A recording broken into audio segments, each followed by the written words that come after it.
Halo, selamat pagi. Semoga teman-teman dalam keadaan sehat selalu ya dan diberkati selalu. Oke, perkenalkan nama saya Risan Moses. Saya adalah konsultan keuangan bisnis dan investasi yang akan membantu banyak warga di Indonesia untuk punya perencanaan keuangan. Jadi, teman-teman yang belum subscribe channel ini, silakan subscribe. Bagi yang suka klik like, bagi yang tidak suka klik dislike ya. Oke, pada video kali ini kita akan membahas tentang perencanaan keuangan nih, teman-teman. Ya, jadi perencanaan keuangan itu kenapa sih penting? Tapi ada yang bilang nggak penting. Oke, mungkin kita bahas ya. Kenapa sih kita harus melakukan namanya perencanaan keuangan? Jadi contoh nih, ada orang ya. Ya, ini namanya garis kehidupan. Contoh, katakanlah ada si Bapak X lah. Bapak X ditanya, sekarang usia berapa Pak? Usia 40 tahun. Oke. Terus misalnya istri usia berapa? Misalnya istri usia 35 tahun. Oke, habis itu punya anak satu, anak pertama misalnya usia 3 tahun. Anak kedua usia 1 tahun. Oke, kurang lebih seperti itu. Ya, ini keluarga muda. Nah, terus habis itu kira-kira dia mulai kerja dari usia berapa nih? Misalnya kalau ditanya, kebanyakan orang kerja usia berapa? Kurang lebih 22 tahun mungkin ya, 22 atau 23 atau 25 mungkin ya, 22 deh misalnya. Ya. Nah, selama bekerja ini kurang lebih kan udah kerja 18 tahun nih. Ya, selama 18 tahun ini kira-kira standar hidupnya udah di bawah rata-rata, di atas rata-rata atau di atas rata-rata? Ya, mungkin kebanyakan orang mungkin tulis rata-rata gitu ya. Jadi pada saat rata-rata nih dia kerja 18 tahun, terbentuk standar hidup. Ya.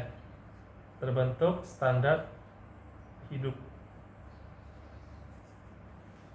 Ya, terbentuk standar hidup nih. Ya, tentunya orang pengennya standar hidupnya naik ya. Ya. Dia pengennya standar hidupnya naik terus. Jadi dia setelah kerja 18 tahun dia naik terus, harapannya gitu ya. Habis itu dia pada saatnya pensiun, ya, pada saat pensiun dia bisa pensiun dengan nyaman. Ya, kalau ditanya kebanyakan pensiun pengennya usia berapa? Ya, kebanyakan ada orang tulis usia misalnya katakanlah 65 tahun misalnya. Ya, 65 tahun. Ya. Nah, kita sebagai perencana keuangan, harapannya orang bisa pensiun dengan nyaman. Ya, tentunya ya. Nah, semua ini bisa pensiun dengan nyaman kalau ada namanya income, teman-teman. Setuju nggak? Orang bisa pensiun dengan nyaman karena ada namanya income, ya. Ini kalau dilihat usia produktifnya masih berapa tahun lagi nih? Ya, kurang lebih usia produktifnya sekitar 25 tahun lagi. Dari 40 ke 65 tahun. Ya. Tapi dalam perjalanan kita orang melakukan sampai pensiun, kira-kira ada nggak namanya resiko? Ya, risiko hidup. Ya, tentu ada ya, teman-teman ya.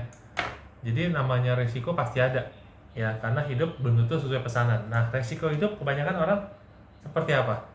Kebanyakan orang kalau ditanya, itu ada yang bilang ada terjadi PHK, ya, pemutusan hubungan kerja.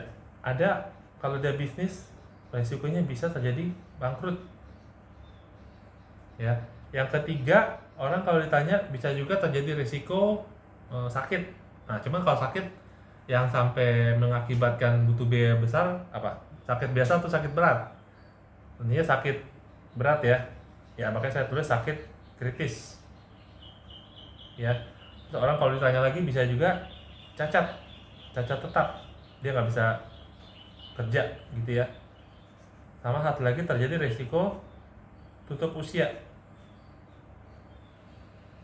Oke, nah tapi orang kalau misalnya dia untuk yang ini, yang PHK sama bangkrut, kemungkinan masih bisa kerja lagi nggak kira-kira?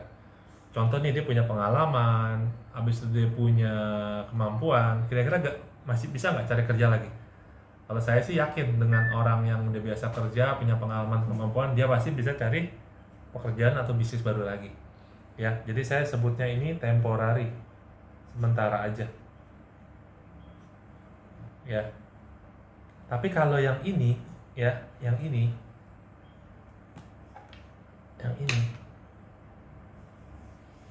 itu sifatnya permanen. Orang kalau udah kena resiko kondisi kritis secara tetap sama tutup usia, ya resikonya permanen.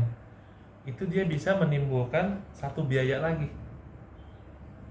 Pada saat standar hidupnya seperti ini, pada saat resiko terjadi, dia munculin tambahan lagi biaya di luar biaya hidup yang sudah ada. Nah, tambahan biaya ini bisa menekan, ya, bisa menekan penghasilannya dia, income-nya. Dari yang dia mau duitnya naik terus, dia bisa nekan sampai ke titik, bahkan ke titik minus.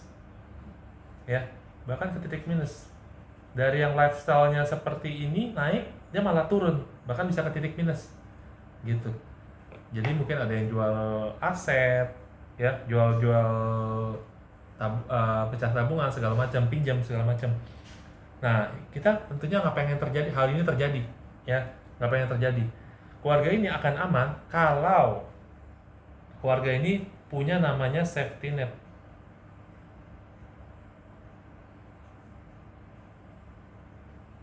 Nah, safety net buat apa?